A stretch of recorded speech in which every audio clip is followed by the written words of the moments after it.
అమ్మాయి ఏం చేస్తున్నావు? ఏం చెప్పలేదమ్మా. అమ్మాయి ఏంటి ఆక్సిజన్ ఎందుకు పెట్టుకున్నావు నువ్వు? నాకు 5 సంవత్సరాల నుంచి బాగాలేదు. ఏమైందమ్మా? వాటిలో ఊపిరితిత్తుల్లో తేడా వచ్చింది. 5 సంవత్సరాల నుంచి కూడా మందులు వాడుతున్నాను. తగ్గలేదా? అది తగ్గలేదు, ఉండగా ఉండగా ఎక్కువైంది. మొన్న గత 6 నెలల క్రితం కిడ్నీ ఇన్ఫెక్షన్ వచ్చింది. అప్పుడు హాస్పిటల్లో పెట్టారు. అప్పుడు ఆక్సిజన్ మొత్తం తగ్గిపోయింది. డౌన్ అయిపోయిన దగ్గర నుంచి ఆక్సిజన్ పెరగలేదు. డాక్టర్లు ఇంటికి వెళ్ళి ఆక్సిజన్ మీద పెట్టుకుంటే అని పంపేశారు. ఇంకప్పటి నుంచి కూడా 6 నెలల నుంచి ఆక్సిజన్ మీదే ఉంటున్నాను. ఇంకా అప్పటి నుంచి నువ్వు బయటకి ఎక్కడికి వెళ్ళలేదా? ఎక్కడికి వెళ్ళలేదు, ఇంక బెడ్డే. మరి ఫుడ్ ఏముంది, ఇంక ఇంట్లో మా చిన్నపిల్ల, మా చిన్నమ్మాయి, మా కోడలు ఇలా చూసుకుంటున్నారు ఇంట్లో అందరూ. మా పాప, చిన్న పాప ఇంకా అలా దగ్గరుండి అన్ని మందులు ఇవ్వడం, ఫుడ్ ఏది పెట్టాలో అది పెట్టడం అలా చూసుకుంటుంది. అలా జరుగుతుంది. అసలు నువ్వు మామూలుగా ఏం తింటావమ్మా? అన్నీ తినొచ్చు అన్నారా డాక్టర్లు? తినకూడదమ్మా. కొన్ని రోజులైతే ఉత్తి జావే జావ, తర్వాత పెసరపప్పు, ఆనపకాయ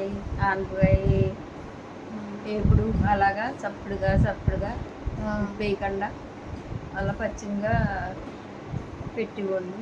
బార్లీ నీళ్ళు అలాగా కొంచెం కొంచెమే, కానీ ఫుడ్ సరిగ్గా తీసుకుంటా ఉండదు, ఆయాసం. మరి ఇప్పుడు ఎలా ఉంటుందమ్మా? ఇప్పుడు కూడా అలాగే ఉంటుందమ్మా. కొంచెం అయితే కొద్దిగా కూర్చోగలుగుతున్నాను, కానీ అలాగే ఉంటుంది, ఇబ్బందిగానే ఉంటుంది. మందులైతే చాలా వాడుతున్నాను, ఇంకా ఏమీ ఉపశమనం సరిగ్గా రాలేదు. మరి డాక్టర్లు ఏమంటున్నారమ్మా? అసలు ఏంటి కంప్లైంట్ అని ఏమన్నా చెప్పారా? డాక్టర్లు అయితే వాటిలో ప్రెజర్ బాగా పెరిగిపోయింది, 120కి వచ్చేసింది, అది కొంచెం తగ్గితే కొంచెం పర్వాలేదు అని అంటున్నారు. అది ఆ ప్రెజర్ మామూలుగా ఎంత ఉంటుందమ్మా? అదైతే 20 నుంచి 25, 30 మధ్యలో ఉంటుందంటమ్మా. నాకైతే 120 పెరిగిపోయింది.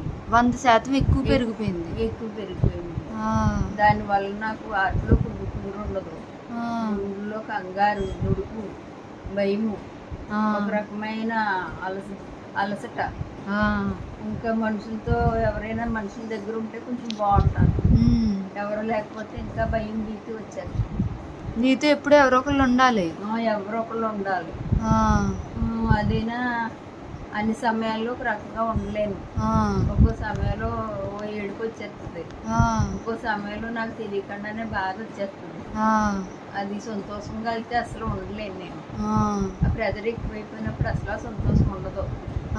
తినాలని తిన్నా కాడి నుంచి అరిగించుకోలేను. ఏదన్నా కొంచెం తిన్నా చాలా బాధపడుకో. అది అలా కొంచెం ఏదన్నా తిన్నప్పుడు ఒక్కోసారి కొంచెం బాగానే ఉంటుంది, ఒక్కోసారి అయితే అది ఇబ్బంది పెడుతుంది. అలా ఉంటుందమ్మా. ఈ 6 నెలల నుంచి హాస్పిటల్లో ఇంక చూపించుకుంటలేదమ్మా? చూపించుకోవడానికి వెళ్ళటానికి కూడా లేదమ్మా. అయితే మొన్న హైదరాబాద్ డాక్టర్ గారు తోటి ఇంట్లోంచి ఆన్లైన్ అపాయింట్మెంట్ తీసి చూపించారమ్మా. చూపిస్తే మా చిన్న పాప మాట్లాడింది, డాక్టర్ గారికి అన్నీ చెప్పింది, రిపోర్ట్లన్నీ పెట్టింది. అప్పుడు అవన్నీ చూసారు ఆయన. చూసి ఇది వరకు రాసిన డాక్టర్ గారు బిళ్ళలతో పాటు ఈయన కూడా 2 రకాలు కలిపి రాశారు. అవి ఇప్పుడు వాడుతున్నానమ్మా. మరి ఈ మందులు వాడితే ఏమన్నా తేడా తెలిసిందమ్మా? లైట్గా కొంచెం కొద్దిగా ఆయాసం తగ్గినట్టు అనిపిస్తుంది. ఒక్కో రోజు మళ్ళీ ఇబ్బందిగా ఉంటుంది. పర్లేదు, తగ్గిపోతుంది. ఇలా ఉంటుందమ్మా. 6 నెలల క్రితం కొంచెం బాగానే ఉండేదమ్మా? 6 నెలల క్రితం అయితే ఆక్సిజన్ లేదమ్మా. కొంచెం ఆయాసం అయితే ఉండేది. ఆయాసం ఉన్న కాసేపు నడిచి కాసేపు కూర్చునేదాన్ని. ఆ, మరలా వంటింట్లోకి అది వెళ్ళి ఏదో కొంచెం చేసుకునేదాన్ని. ఉమ్, ఈ 6 నెలల నుంచి అయితే మట్టుకు ఆక్సిజన్ తీర్చట్లేదు.